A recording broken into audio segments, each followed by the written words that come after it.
Welcome, everyone, to Ladder Daily Digest. We're all about honoring and promoting creators. And today we have creators of a new channel called the Redacted Apostate. Welcome to the show. Introduce yourselves and tell us a little bit about yourselves. Thank you. My name is Nicole, and I started the Redacted Apostate in February of 2024.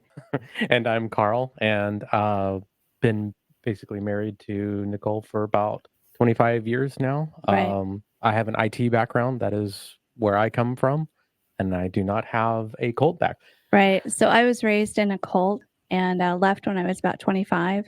Towards the end of last year, Carl was transitioning into doing more tech type stuff, helping people create their own podcast. And I said, you know what, let me be your first client for a podcast. I feel like I have a lot to offer because I've been out of the cult for 25 years and I have a lot of life experience. And that was the direction I wanted to take, was not necessarily focusing on the cult and the religious doctrines that I was raised with. I have no interest in that anymore. What I have interest in is helping people, once they've left the cult, establish successful lives and be able to move forward, heal some of that trauma that they've gone through. Because it doesn't matter. I was raised a Jehovah's Witness. It doesn't matter if you're a Jehovah's Witness, a Mormon, a Scientologist. We all kind of face very similar traumas when we leave these high control groups. And I just have a lot of experience working through those traumas over the last few decades. And I wanted to share that. And also, I have a love of true crime, and I have specifically a love of true crime when it involves religion and cult, just that over-encompassing cults and how it impacts us. And that was the idea for the podcast. And Carl, what a nice gift to your wife to be able to have a business that could also help her. Exactly. We always talk about how, the universe provides with what you need and also denies what you don't need. And that was one of the oddest things, was that I had started down this path and got all the equipment that was basically needed to help others with their podcasting. And the transition from what I do on a daily basis to us producing this podcast was literally just us pressing a button. We just decided one day that this was the path that we wanted to go and try it out. And I guess that was a couple months ago, and the rest is history. Because this didn't start as a podcast. It started as Nicole's YouTube channel, trying to help everybody out. And it was this idea of the podcast after me starting the business. So everything just kind of aligned at the right time to get us to where we are right now. That's right. So how did you sort of promote your channel at first once you started? We didn't. We didn't at all. We're not very good at any of that. So we are learning as we're going, essentially. And one of the things on my to-do list is how to market a podcast or market a YouTube channel. And that's something that I'm delving deep into. We had to learn how to speak correctly. We had to learn what the lighting looked good. We had to learn how to use the equipment that we had. So there's so many learning hurdles you have to get through. I'm not saying it's impossible. It's just a lot. And marketing was the last on our list. So everything that all of the subscribers that we have so far are through YouTube's algorithm that have seen our content and subscribed to it. And what's funny about that is that early on, a couple weeks ago, we had double the amount. YouTube has the requirement of so many watch hours, and we had double the amount of watch hours that were required for a year for our channel. Yeah. People were watching the content. We just are trying to get the subscribers. And that's always that was a good indication to me that we're doing good. And every time we try and get better at what we're doing, better at the content, and better at really honing in on true crime and helping individuals who've left a cult. What was the watch hour target? The watch hour target is 4,000 watch hours. And I think the last number was we were right under 10,000 watch hours. Wow. And this is from our channel that started, I think we started around the end of March was when we published everything. And then what happened is at the end of March, we published a lot of content. And then on April 18th, I was laid off from my job. And so the very next day, I started live streaming the Chad Daybell case. And then that's how we got in contact. And it's just been, it's like, okay, well, I'm definitely looking for work, but we're putting a lot of effort into this channel and this podcast. Yeah. So we're probably working right now 50 plus hours a week just on the channel. Yeah. And the content and, editing, everything is what Nicole was saying, is like you become like a production facility, just this little bubble of, content creators. They'll, anybody that does this full time understands completely. There's so much work that's involved, around scripting, editing, lighting, cameras. It is so much work, but we wake up every day. Well, at least I can't speak for you on this. I wake up every day going, what can I do today? What can I learn today? How can we help promote, or how can I learn about something new that will not just help our channel, but also give better content to the people that would listen to the channel. So marketing is on the to-do list. We will get there. There you go. So you started with the Chad Daybell case. What interested you about that case? Wow. What didn't interest you about that case? What didn't? So what was the most compelling for me around the Chad Daybell was more about Lori Vallow. Lori Vallow was very similar to my mother. Even when she did her right at sentencing and she was giving her statement, the statement that she made was very similar to what my mother would have said. And so I felt this connection with that case and with Colby and what happened to Colby. And Colby is Lori Vallow's son. And he essentially lost everything because of the actions of her and Chad Daybell. And so from that aspect, even just seeing her just kind of gave me chills, because it was like, wow, this feels like, even though I was a Jehovah's Witness, this feels very familiar. Some of the things that my mother would say to me in her very narcissistic, crazy moments.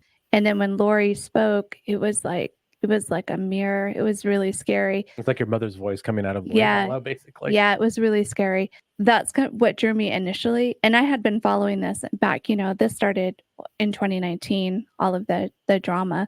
And I had started following it back then and was following it because Lori Vallow's trial wasn't broadcast. It was that after I wasn't really involved, that just kind of listening to commentary after it was over. And then the Chad Daybell came where it was live streamed, and it was like, okay, I'm gonna, it was all, I was working and it was playing in the background. And then it was like, you know what, next day I'm going to take all my equipment down and just start live streaming this. And I've learned since then a lot. I know that people that wanted to cover it had to go to Boise or wherever it was, right? Yeah. To be in the courtroom and then come out after the session and describe what went on and stuff like that. So you had to be really sort of in the crowd, in the podcasting world, where you can make that expenditure and things like that.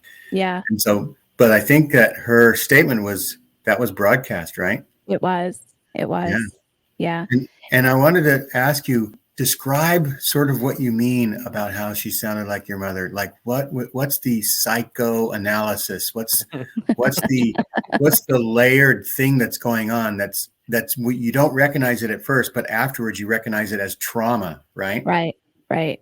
Yep. So specifically, she would talk about their whole belief system of the children being dark. My mother labeled me an apostate. And in the Jehovah's Witness faith, they won't say this to someone's face, but what they believe is that once you're an apostate, your life is meaningless. You are meaningless to everyone in the organization, and you are meaningless to God. And if they had the ability, they could go back to oldie times and stone you to death.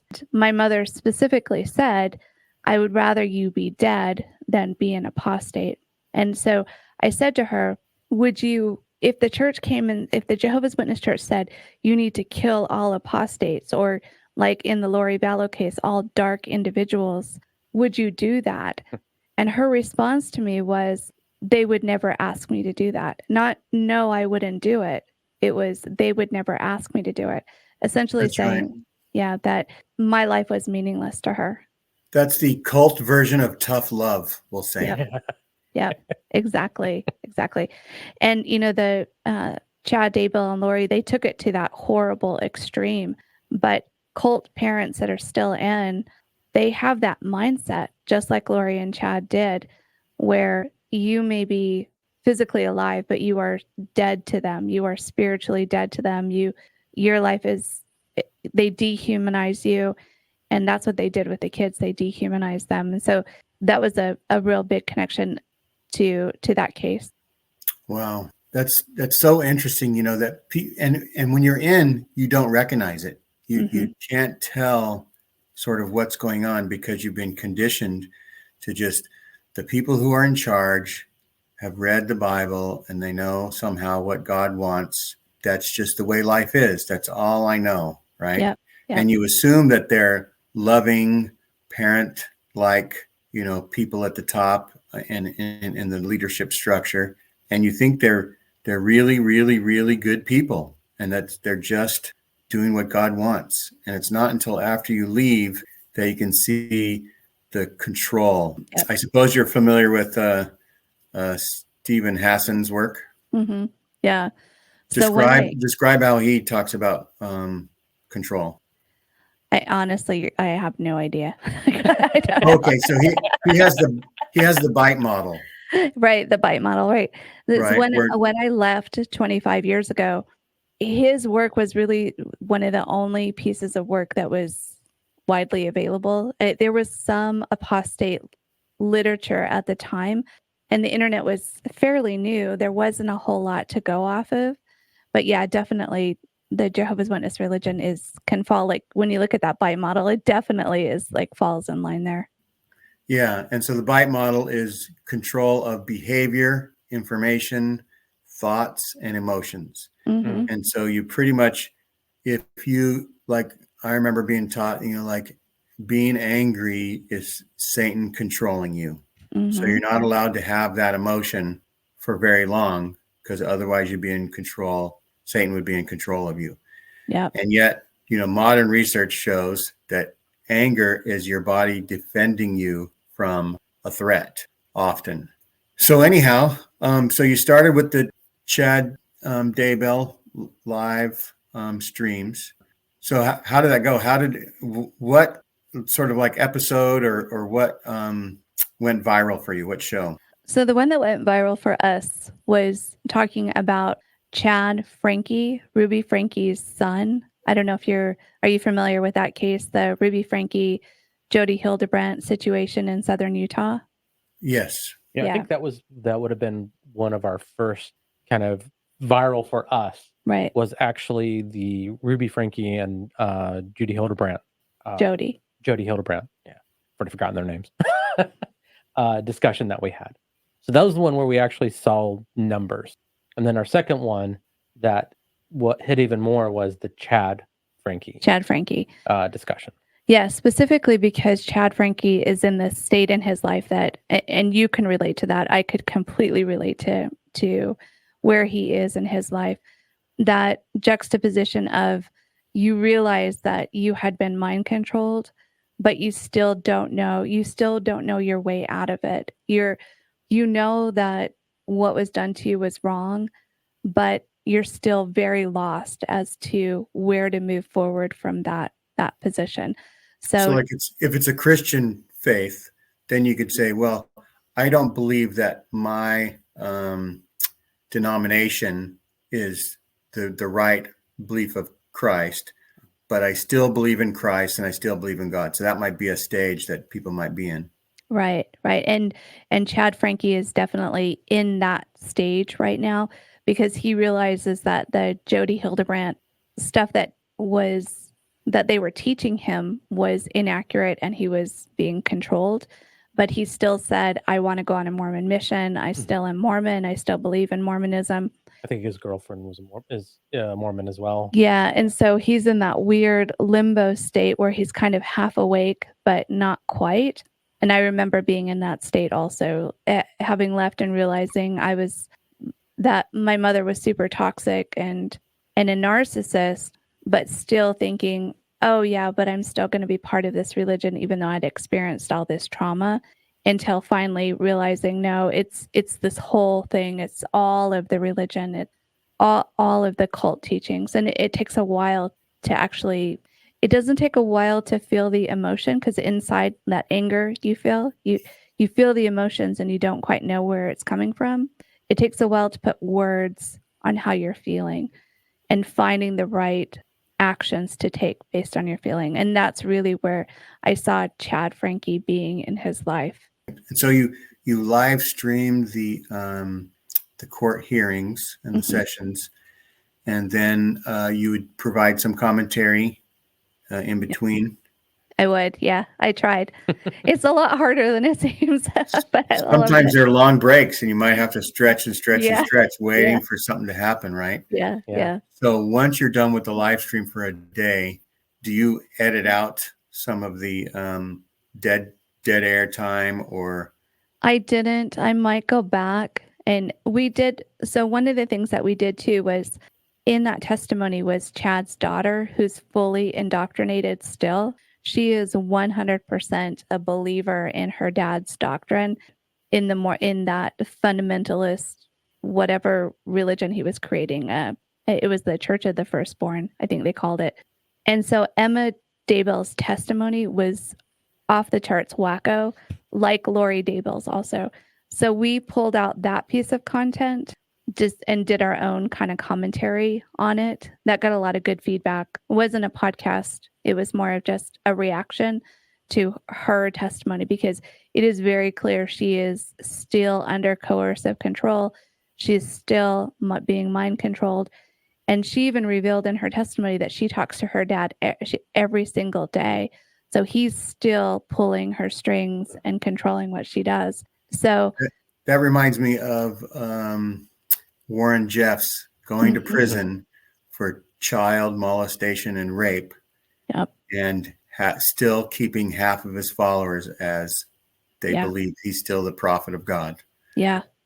And so you allow someone that you revere, you give them extra credit than they deserve. They call that special pleading. Something that somebody else does would be bad, but when my guy does it, it's just what God maybe wants, or something like that. So you already knew information from the Lori Vallow case. Tell us what you were going through during the courtroom process. Did it start to take on a certain flavor? Did you start to realize that this is going to be it for Chad, or did you have questions about whether the jury would do, we'll say, the right thing or whatever?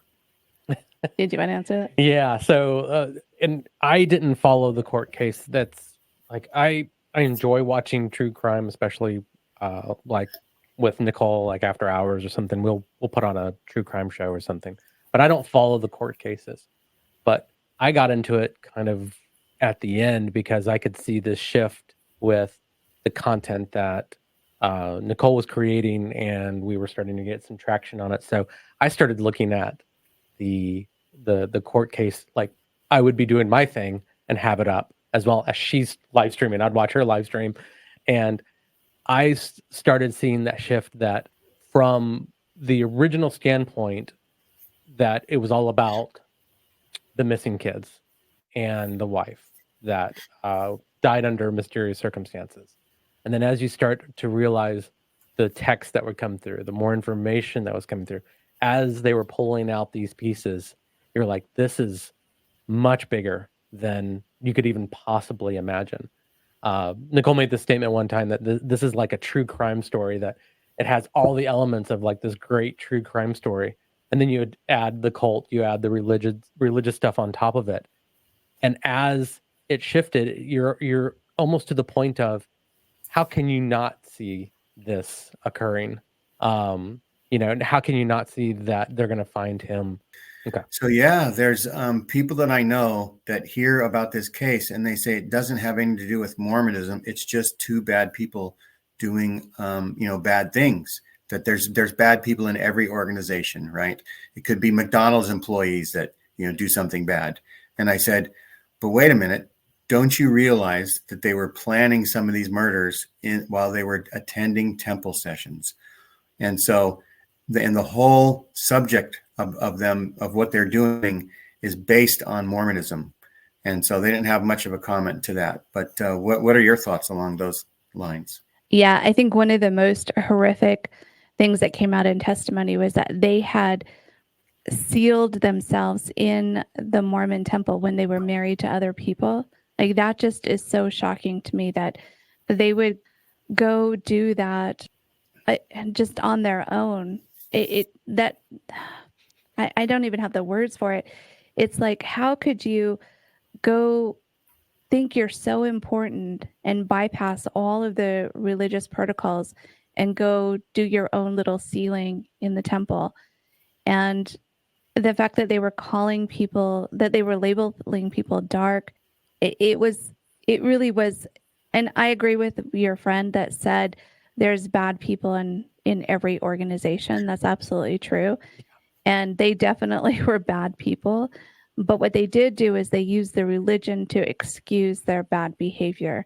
They used the doctrine of the Mormon Church to legitimize their bad actions. And that was some of the comments that we made in the follow-up videos that we did, was that it seems to us that, well, one, if you look at all the different cults that have come out of Mormonism over the years, it's a lot of numbers. I would say more than probably most recent history. It's almost as if the church is aligning to allow people to form these offshoots that become cults or cult of personalities. The Ruby Frankie, they were Mormonism, Chad Daybell's, and I was going through a list of the top 20 cults, and half of them on my list were ex-Mormon or Mormon, fundamentalist Mormon. Yes. And it was just I was like, oh, another one. Oh, here's another one. Here's another one. I'm like, why are there so many? And it's this idea. I don't know a lot about Mormonism. I only know about the religion that I was brought up in. And I was I had my weird moments, but I had nothing like, the high control groups or, cult behavior that my wife and other people have gone through. So I'm only coming from it from my standpoint. I like to be clear about it because I say stuff and it's completely wrong. But it's just the thing that I see in Mormonism is this idea that if you're a man, you are a prophet and you are in control of your household or your group. So if you just take those two things and you extrapolate it out, it's like, okay, well, if you're a prophet, you're getting your information directly from God. You're a pipeline from God. So whatever you say goes. So if you're teaching good things, then good on you. But all it takes is for someone to say, no, I'm a prophet and I think we should kill all these people. Well, if you're a prophet from God, and I've been taught my entire life to believe in what prophets say as facts of God, who am I to go against the word of God? And it's almost like someone wrote, how can we form a cult? And we're going to make all of these decisions. And boom, there it was, Mormonism. There's no checks and balances. There's no, there's no other group that's saying, well, hey, you're not a prophet. You can't say that. Well, no, it says right there in the book that I am one. That's right. When just splinters off because of when I got married to my wife, sealed in the Oakland Temple, she had to covenant to obey me, right, just like you were saying. Yeah. And so what's next? Are you doing some Trump courtroom things, or what's on the horizon? So what we're working on now is close to us. We live in the metro Atlanta area, and there is a pastor who is the classic fundamentalist. He's not classic narcissist pastor in South Carolina, Myrtle Beach, South Carolina, in a non-denominational church called Solid Rock Common Market, I think it is, and in a fairly affluent area of Myrtle Beach. And his wife mysteriously died. He's one of those stereotypes, had lots of prostitutes and sexual partners. And so we're kind of following that case as it's progressing. We are also following, bizarrely enough, the Delphi murders, because the Delphi murders, the defense is claiming that a group of Odinist cult members are the real culprits for the 2 girls that were murdered. Yeah. So we're following that case as we're going.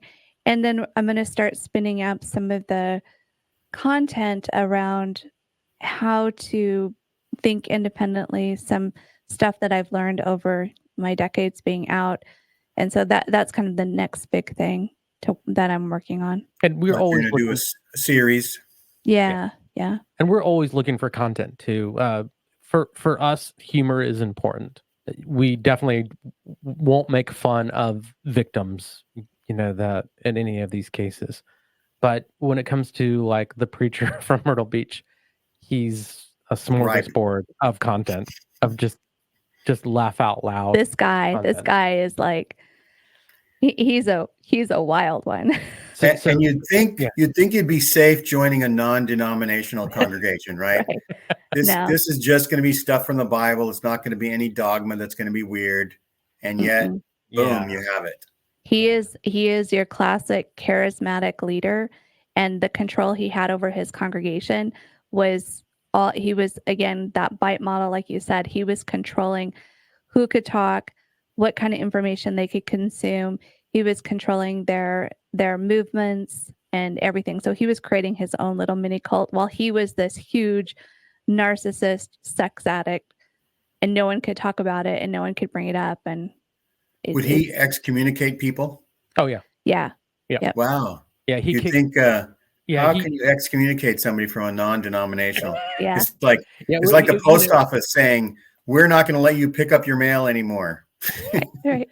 Well, it's exactly. And it was, you put a different name to it, so it's not excommunicate, but he shunned a member of the church that assisted his wife.